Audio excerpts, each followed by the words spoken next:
So what you'll need is 500 milliliters of whole milk, a small pinch of salt, roughly 10 grams of sugar. Usually it's around 5 grams, but I like it sweet, so I'm making it 10. If you don't like it too sweet, make it 5, or roughly 1 teaspoon, and 50 grams of semolina. Take your pot and put your milk in there, the semolina, sugar, and salt.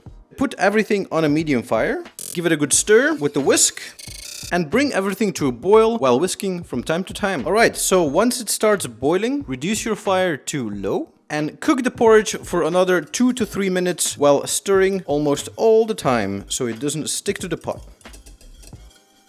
Alright, as you can see, the porridge has gotten thicker. Now it's time to serve it up. Take a nice bowl and just pour your porridge in there. All there is left to do is take a small dollop of butter and place it in the middle. This will serve roughly 2 people or 1 really hungry person.